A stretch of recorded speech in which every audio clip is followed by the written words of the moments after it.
if I was to receive a punch, so Mark's going to punch around this way, right? And I can do lots of different types of blocks, right? So you've got karate styles and kempo and all these different styles. However, one of the things that we don't normally do is we don't realise that a block is actually, these weren't referred to as blocks back in the old days. In the 1930s, these were referred to as strikes to pressure points.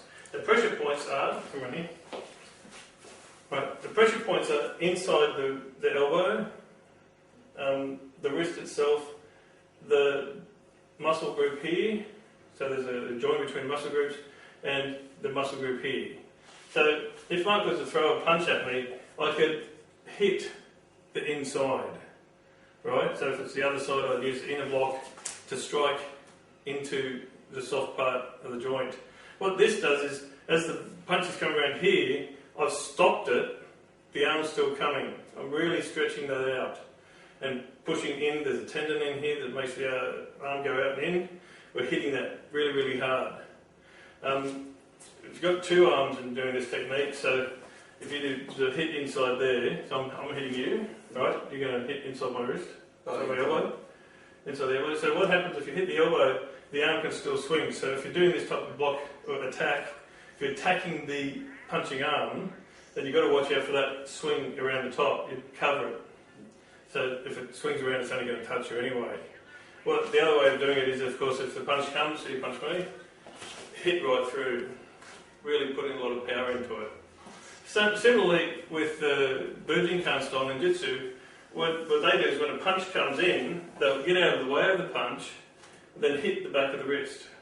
So they use the knuckle on the small bones at the back of the wrist, or the wrist joint itself, or if they can get underneath to just behind the elbow, they hit in there, and then they can do anything they want. Once they've stunned the arm, then they can go over the top and attack.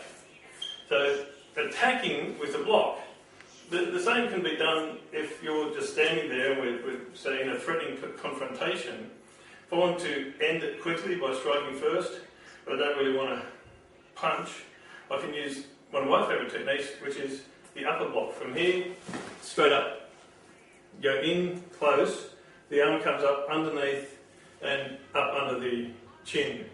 This isn't actually a really deadly strike. It could cause concussion because of compression at the back of the neck. But what it really does is it pushes him out of the way. And that gives me an opportunity. Well, if we're in a threatening situation, you're going like, come on, Lair, you know, he's being very threatening towards me, and I lunge suddenly. What it does is it overwhelms, it changes the person from being an aggressor to a defender. I haven't caused any major injuries to him.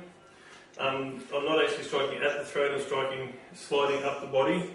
So using it as a common Kempo upper block, and we're bringing it right in close tight and hitting up under the chin.